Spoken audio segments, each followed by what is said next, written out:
if you want to put in a gap between two things and you don't want it to wrap, for instance, if you have a long line and you want the words Miles Media to appear together on the same line without wrapping to the next one, you can put in this. It behaves like a space, but it doesn't break the line, so it's a non-breaking space. So that is important. You want to go back to the website? Oh. If you want a good list of escape characters, there's a great site for it, which is escapecodes.info. When I look at this in Chrome, all of this is properly formatted as a nice page. Something's wrong with the CSS on the page, but here's an example of how to do these different characters and what the characters are. It's going to give these there's two kinds of escape characters. You can do a text-based one, or you can just do a number-based one. They work the same. Just a little There's a couple of things I didn't get into. I mentioned briefly JavaScript. It appears in the head of your document. You call a separate JavaScript file.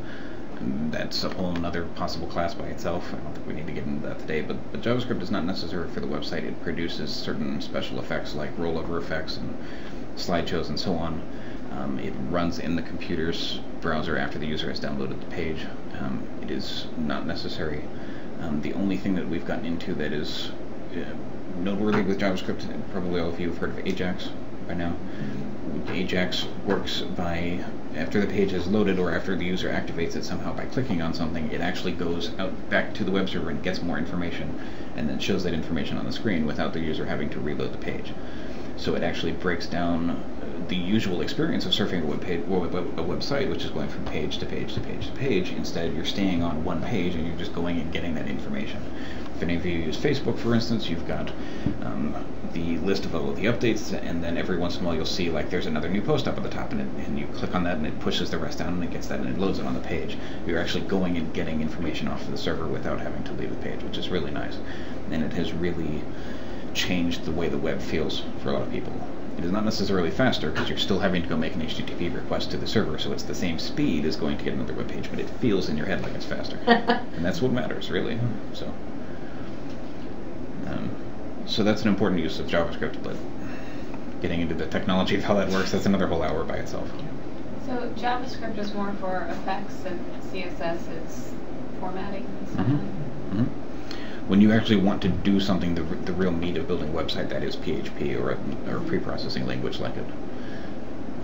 But ultimately it all comes down to HTML. That's what gets sent to the browser and that's what displays to the user, and so that's what you need to have.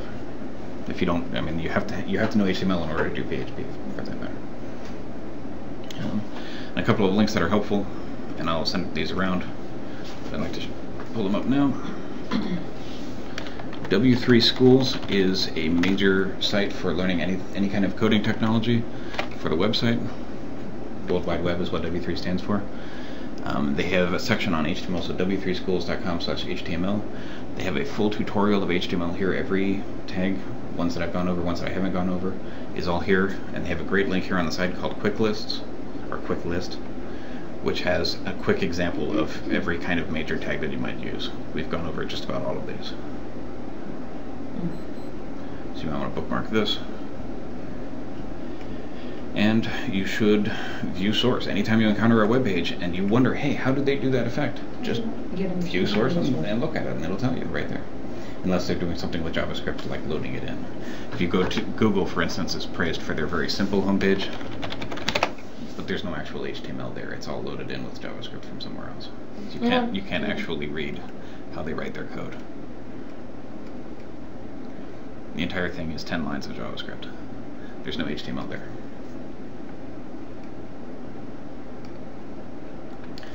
Any questions at all?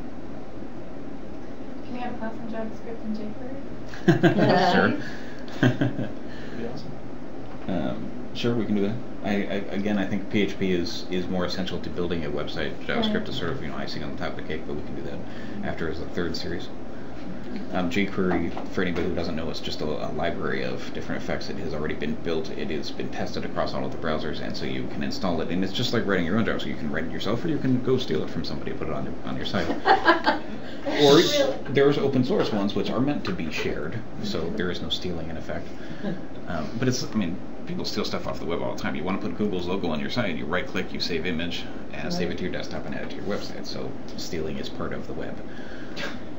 It's out there. It's public. I cannot endorse that statement. Yes. Well, it is, and it comes up as a project manager quite often because people are very adamant that I don't want someone to be able to right-click on an image and save it and this type of thing, and to make them understand that if you're savvy enough, you're going to be able to do it anyway.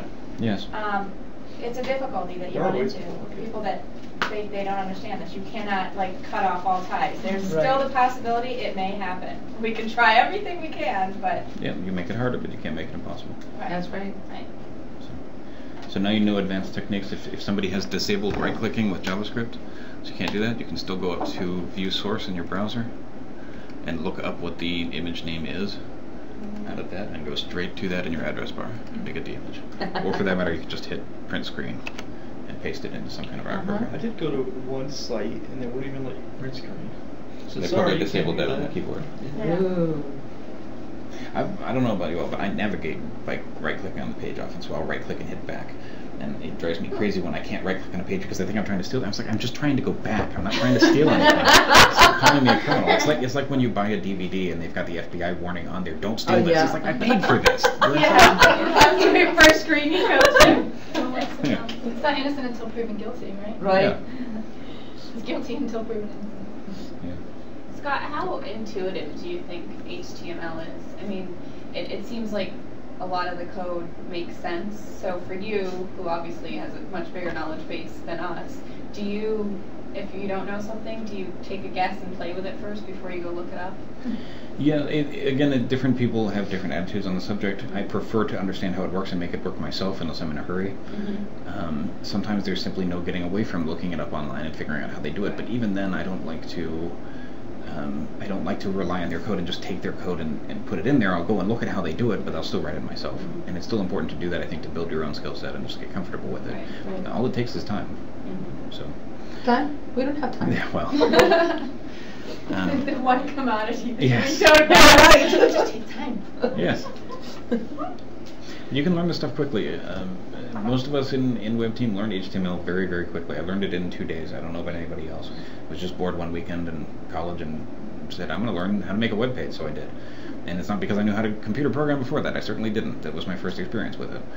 So any of you can pick this stuff up. If you didn't already start last week, you start this weekend. Just create yourself a web page. You can in a matter of an afternoon have yourself a web page. In fact, that reminds me, that was the last thing I was going to go over, which is how to get a page online, which is probably something you would like to know. If you don't have a service already for a website, because you don't have one already, there are all kinds of hosting services out there. There's one that I recommend, which is Yahoo Small Business. If you go to yahoo.com, over in the left sidebar towards the bottom, there's a small business account. It's something like $13 a month for a huge amount of information you can upload to the web and all kinds of tools to install, like carts and so on. GoDaddy. There's GoDaddy, there's DreamHost, there's Bluehost, there's a number of hosts out there.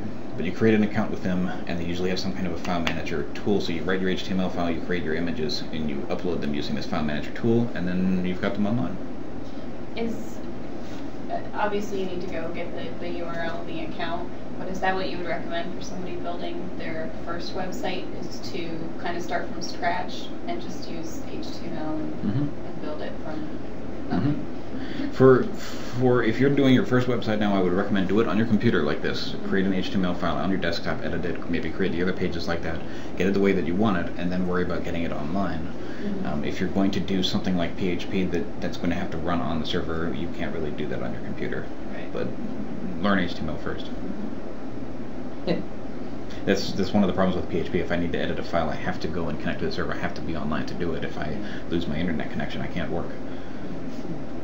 You can run PHP on your Windows machine, but I don't recommend it. That's a long story. Anything else? Thank you, Scott. Thank you very much. I'll send out another update. Anybody has questions anytime, I'm happy to talk about this stuff. I am a nerd after all, so stop by my desk anytime. Happy to answer questions. Thanks, Scott. Thank you. Next week we have a retouching class, or a color correction class, and then we have an illustration class, and then the PHP class will be after that. So in 3 weeks we'll start the PHP series. Okay. Thanks, Scott. Sure. F9.